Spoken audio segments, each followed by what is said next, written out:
guys, welcome to That Florida Feeling. I do hope everybody's doing good. I hope that we are all thriving in the end of 2025. Cannot believe I'm saying that. I feel like it just started. It's been a wild year for me. If it's been one for you, I hope it's been a good wild. I do.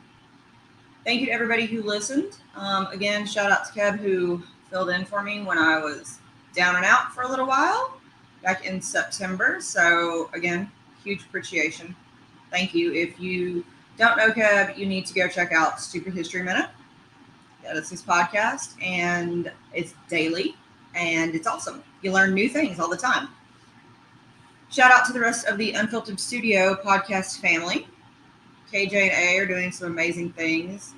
Matt and Friends, Drink the Universe. That's a great one to listen to. Talking Coswallop. Love that one. Pedals of Support, Hypno Wellness, Victoria with 12th Street Talkback. I mean, Unfiltered Studios has some amazing podcasts on there, and I definitely recommend checking out if you're looking for something new to add to your library. Shout out also to my listeners. You guys are amazing as always. I appreciate it so much. You guys have stuck with me for 4.5 years now. It's insane, but here we are. You're still listening to me, and I appreciate it. Thank you for checking out all the social media pages. The TikToks, the Instagrams, all the Facebook posts. You guys are awesome. I appreciate it. Send your memes. Post your memes, and I'll allow them. I love anybody who has a sense of humor about Florida, especially. Thank you for that. So I'd asked you guys on Facebook, hey, what's your favorite city in Florida? And maybe I'll do a episode on it. I got some great suggestions. I've already done a Plant City episode to Mary Kay. I've done that one. I even talked about the Strawberry Festival. I think it was 2 years ago. After a while, all the episodes blinked from doing them weekly. And today I kind of already touched on this city, but we're going to talk about it in detail because I've never actually talked about this city. And that is Sarasota. Now, I did do Haunted Sarasota for Spooky Month, but let's talk about what makes up Sarasota. So, where is Sarasota? Obviously, it's in Florida. It's on the West Coast. It is in Sarasota County, and it sits on Sarasota Bay. lots of Sarasota going on there, and it's actually the 5th largest metropolitan area in Florida. So it's not a small city. It seems like it's not huge compared to like Jacksonville or Miami or Tampa, but it's actually not that small either. It was established a really, really long time ago. It was actually settled by Spanish explorers in the 16th century and became a town in the late 19th century. So it has been around quite a while. And its development really accelerated in the early 1900s, and that's due to some land booms and some famous families living there. Today, the town really does still thrive. Basically, tourism a huge thing in most of Florida. They have a huge healthcare system as well as education and, of course, real estate for those moving to Florida. And they have some really cool attractions that we're going to talk about. But they also have really nice beaches. They have beautiful beaches. In fact, Sarasota Beach, which is one of the top beaches in the U.S., is right near, I think I said Sarasota, sorry, Siesta Beach is right near Sarasota, which we'll talk about in a second because I love talking about those beaches. Now, I told you that Sarasota's been around a while, but nobody really knows the origins of its name. I mean, it has a couple theories, but nobody knows where Sarasota came from, like the name. So 2 theories involve Hernando de Soto's visit in 1539. One holds that he named it after his daughter, Sarah, but he didn't have any kids. So that theory doesn't really hold water. In fact, it was actually created by George F. Chaplin. He created this story, and he included the ill-fated romance between this made-up Sarah and a Seminole prince. So that's a fun theory. Another is that it was named Zara, Z-A-R-A, and then Sota, S-O-T-O, and that's Arabic for radiance of Soto. Possible. Another theory takes into account the substantial beaches and indigenous mounds, And with early Spanish explorers being reminded of the Sahara, combine it with Zota, which is the indigenous word for blue waters. I don't know. That one does make sense too. Others claim it comes from Serra de Cota, which means an area of land easily observed. And that's from the Calusa indigenous tribe. That one to me makes almost the most sense. Now, the area today known as Sarasota did appear on a sheepskin Spanish map in the beginning of 1763 with the word Zarazote, that's Zarazote, over present-day Sarasota and Bradenton. Okay, so there's theory to that. In 1776, a British map by Bernard Romans listed it as Boca Sarasota in the local area. Maps in the 1700s showed it as Sarasota or Puerto Sarasota. So it's had variations of this name for a really, really long time. A fishing camp and trading post on Longboat Key were also called Sarasota with X. They're just renaming it the same thing with different spellings, I think, at this point. But the name Sarasota, as it appears today, first appeared on the maps in the state of Florida in 1839, once it became a U.S. territory. And people from Sarasota are generally known as Sarasotians. Sarasotans. It's just a weird word to say. But yeah, so apparently that area's had the name. We just had to refine the name.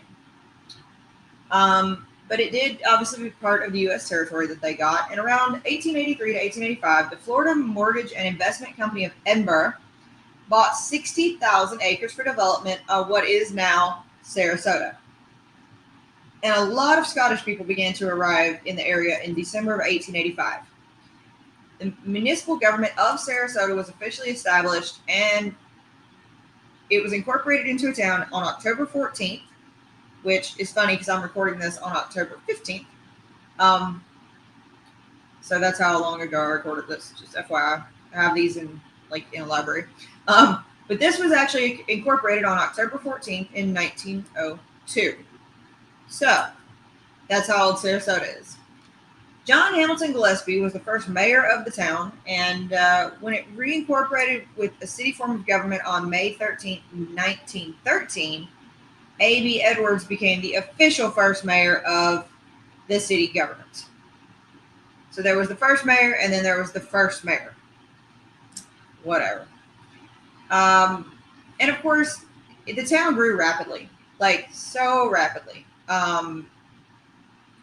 In the early 1900s, it grew to where it was almost 70 square miles. And of course, the land boom and the crash in the 1920s, end of 1920s, the city kind of came back in a little bit. It shrank to probably about 20 miles, 20 square miles. So it went from 70 to 20. Huge decrease in everything: population, land, buildings, everything. Now, Sarasota does sit on the Gulf, and it also has some channels that go into the Sarasota Bay system due to the Gulf Coast Interwaterway. Gulf Intercoastal Waterway. Making up names now. Whatever. It does have around 60,000 people living there, which is actually not that bad. But it has some amazing places that you can visit. Sarasota is such a cool area, and it is so diverse. And if you go to Sarasota and you say you're bored, it's because you didn't try to find anything to do. It's home to the Moat Marine Laboratory, which is an amazing marine rescue and research facility. It's got the Marie Selby Botanical Gardens, the Sarasota Jungle Gardens, Big Cat Habitat, and the Gulf Coast Sanctuary. I can definitely say that most of those are worth visiting. And I say most, a little tongue in cheek. But the Sarasota Jungle Gardens are actually really, really cool. They've been around since 1939, and it's 10 acres. And it's got botanical gardens, birds, and animal shows. I think the coolest thing is that there's free roaming flamingos. Now, as a person who's not a fan of birds, it was a little strange, but it is a beautiful place. Absolutely gorgeous place. They free roam. You can feed them. I'm just not a fan of birds, especially birds, tall birds. Um, but it's really cool because you can also get up close to reptiles, parrots, butterflies, and other kind of mammals. The garden's main goal is to inspire and educate, and they have thousands of international and local visitors each year. There's also a cafe and a gift shop on site, and the gardens do include both native and exotic species from around the world. And it's just a really, really beautiful place to walk around. Um, so if you're looking for something to do in Sarasota and you just want a quiet afternoon, go check out the Sarasota Jungle Gardens. Like it's really nice. But that's not what kind of put Sarasota on the map for everybody, other than the Spanish doing it. It was the fact that the area was really drawn to by the Ringling family. And I've talked about the Ringling family in other podcasts because they're huge for certain parts of Florida, and Sarasota is no exception. Um, Sarasota actually jokingly got the nickname the Circus City or the Circus Capital of the World, and that is because he moved the winter quarters to Sarasota in 1927.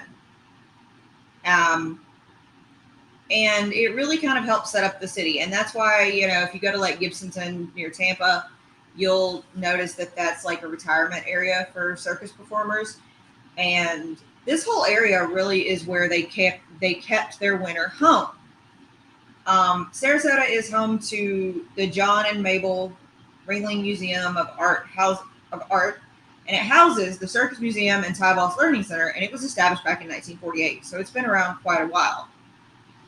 It's also home to the Circus Arts Conservatory, which is actually responsible for the tent show Circus Sarasota, and the oldest youth circus, Sailor Circus. And it's really cool. It's been part of great things. In 2017, the Circus Arts Conservatory actually took part in the Smithsonian Folk Festival. So this is a well-known area for its history behind the circus. The Circus Ring of Fame is a series of commemorative plaques at St. Armand's Circle, which is another great place in Sarasota. And it really honors prominent figures in circus history. It's kind of like their version of the Hollywood Walk of Fame.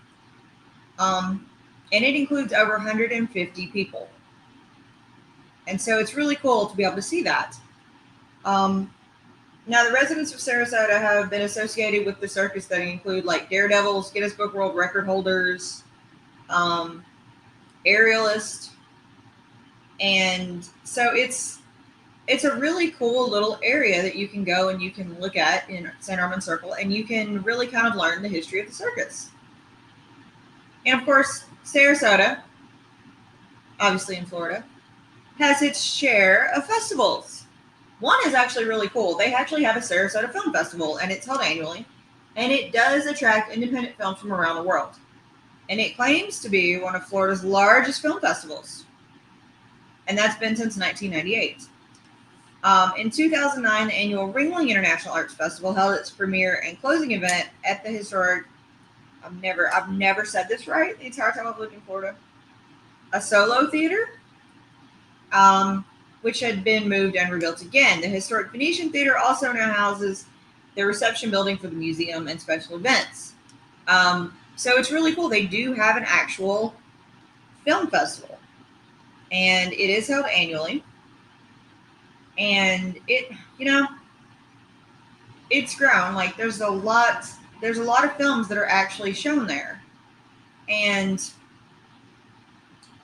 it's so cool because you think of Hollywood and you think of so many other things, but to see that we have our own film festival here in Florida is actually really cool because, I don't want to go be cold while I'm watching a new film. So, come to Florida. And of course, there's a lot of them. There's actually been some well-known people who've come through. Sam Elliott was there, if you are a Western fan. But there's a lot of films that I have seen go through the Sarasota Film Festival to later end up on like Apple or Netflix. So it's really, really nice. Like this year it was held April 4th through the 13th. Next year they don't have the dates yet, but it's one of those, like, if you're looking for something really cool to do or you didn't know this about Sarasota, it's a great opportunity, especially if you're a filmmaker, to go look at this or to get inspiration or just to see films that people haven't seen yet. Florida Studio Theater produces the annual Sarasota Improv Festival. That's kind of another cool one because I know improv can be pretty tough. One of the cool ones, though, they did have was the Sarasota Chalk Festival. You can still find it. It's in Venice now instead of Sarasota. But the Sarasota Chalk Festival was really, really cool. It was the first international street painting festival in the United States of America. And basically, it celebrated 16th century performance art of Italian street painting, but in chalk. And it's so cool to see these artists work with this medium. And of course, you can still find it in Venice, which is a little bit south of Sarasota. They also are home to the Fabulous Arts Foundation, formerly the Harvey Milk Festival, which is an independent music festival in support of civil rights, focusing on the LGBTQ community. And that's, again, been celebrated since 2010. Another really cool festival that they're proud of. And of course, Sarasota is kind of famous in Hollywood outside of its own film festival. There have been some movies filmed in Sarasota. Cecil B. DeMille actually filmed and premiered The Greatest Show on Earth in Sarasota in 1952. In 1998, 2 actual studio films were filmed in Sarasota. Great Expectations with Ethan Hawke and Gwyneth Paltrow, to name a few. And then Folklore Schondorf's Palmetto, which has Woody Harrelson and Elizabeth Shue. So, a couple fun things. Out of Time, the movie that had Denzel in it, actually uses Blackburn Point Bridge, Boca Grande, and Cortez as some of its backgrounds. And the action movie from 2013 called Parker with Jason Statham actually filmed scenes at the Catazan, which is the Ringling brother, which is basically the Ringling House. They do have an orchestra, if you're feeling musically inclined. They also have some theaters. The biggest art thing here, though, is the Sarasota Art Museum and the John Mabel Ringling Museum of Art, which I have talked about in another episode. But basically, the Catazan is gorgeous. It is a Mediterranean revival residence in Sarasota, adjacent to Sarasota Bay. It was built in the 1920s as a winter retreat to circus mogul John Ringling and his wife, Mabel. The Catazan, which literally translates to House of John, is gorgeous. It is just absolutely gorgeous. You can tour it today. You can tour the grounds. This is another one of those that Hurricane Helene got the best of back in 2024.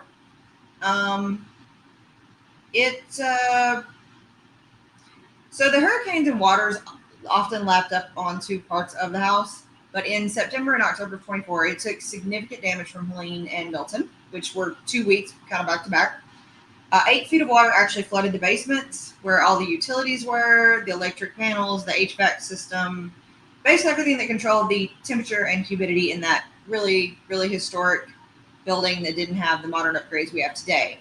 The waterfront terrace also suffered damage when two boats crashed into the support systems. Milton by itself got high winds on the roof, which caused damage and leaking.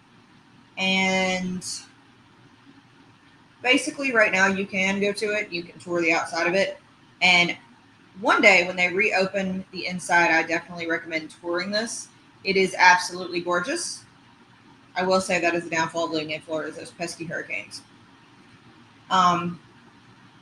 And what's really cool about Sarasota is like a lot of people here grew from the Italian style architecture, and it's very present, especially through the Catazan, but also Edith Ringling and Hester Ringling Lancaster Sanford.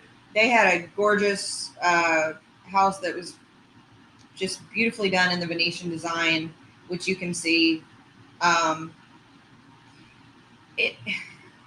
It's really strange when you go to the other parts of, like, they did so well. I'm trying to explain this correctly. They did so well on the Catazan that when you look at the other ones, you're just kind of like, they're pretty. It's almost like being in St. Augustine with the Flagler College, where Flagler College is what it used to be, and some of the other buildings around it. And you're like, okay, they tried. And I'm not discounting the Caples Ringling Estate, especially through the historic. It's an actual historic district. But I don't know. It just seems so like not the Catazan. And the district does contain 18 historic buildings and 5 structures. Architecture that also includes walls and gateways, landscaping, architecture, art, sculptures are all in this area. In fact, the district was the first National Register of Historic Places nomination for Sarasota. And the estate is actually associated with 3 of the homes that are actually part of the New College of Florida, which is a public liberal arts college in Sarasota. Something really cool you can go walk around and look at if you're into architecture. Definitely recommend that. Sarasota, though, is, of course, not just based on those sites. They have plenty of other historic buildings, if you're into that.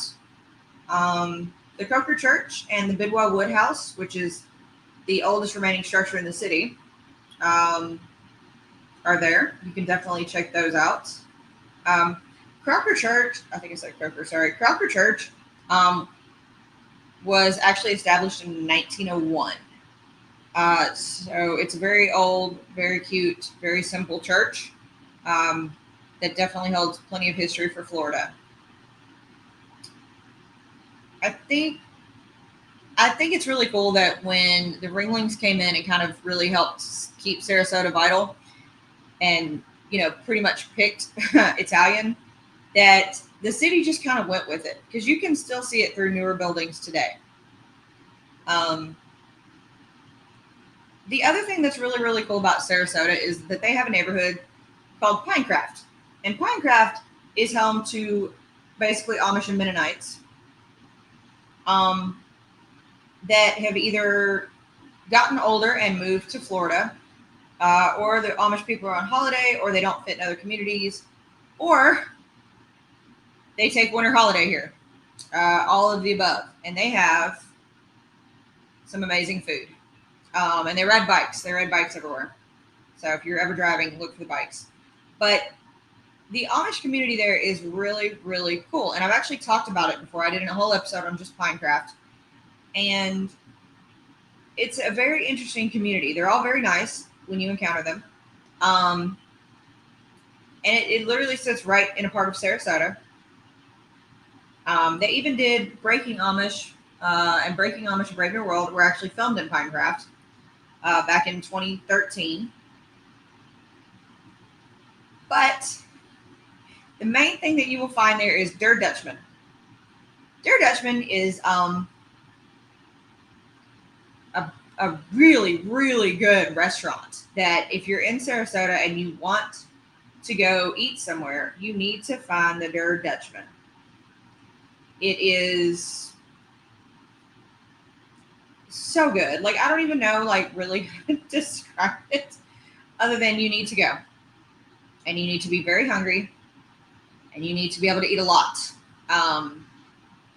Because there's just so much. It's a buffet. It's an Amish buffet. And it is so good. It's open Monday through Saturday, 7 a.m. to 8 p.m. So you can go for breakfast, lunch, and dinner.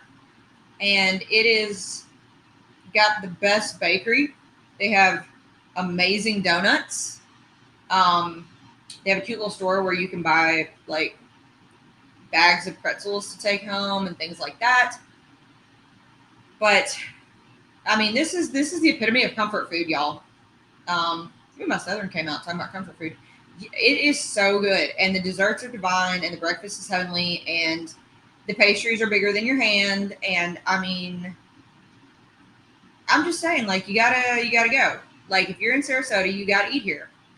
The other one that is in Sarasota or Pinecraft that I would recommend, and I'm gonna have to, I gotta remember how to say it correctly. Yoder's maybe. I always want to call it yodeling. It's not yodeling. It's Yoder's. And Yoder's is amazing. Also in Sarasota. Also an Amish restaurant. And it's, gosh, the fried chicken was so good. Like, that's what I can tell you. They're known for their fried chicken, and their fried chicken was so good. They do have breakfast from 6 to 11, and then they have dinner and pies. Pies are good too. Basically, if you see an Amish restaurant, just go try it. Yoder's didn't, for the breakfast, I remember it not being a buffet. But I will tell you that they also had gluten-free options, which is fantastic, personally. I remember the breakfast being to order, and I want to say they didn't have a buffet, if I remember correctly. One had a buffet, and I think that's their Dutchman. And Yoder's, you sit down and you eat. You just order a meal like you would anywhere else, and it is so good. And then you need to take a whole pie home. You do. They do have Florida key lime pie there. The peanut butter cream, the chocolate peanut butter was so good. Like Sarasota has amazing restaurants that I don't think people talk about enough.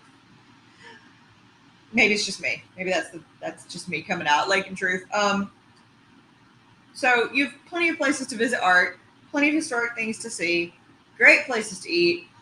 And while you're in Sarasota, don't forget St. Armand's Key, which is an island off Sarasota Bay, or St. Armand's. And it's really cool. It's got a cool history as well. St. Armand's was named after the Frenchman who owned it, Charles St. Amand. He brought the property on the island in 1893, and his name was completely misspelled, which is why it's Armand and not Amand, like it should be.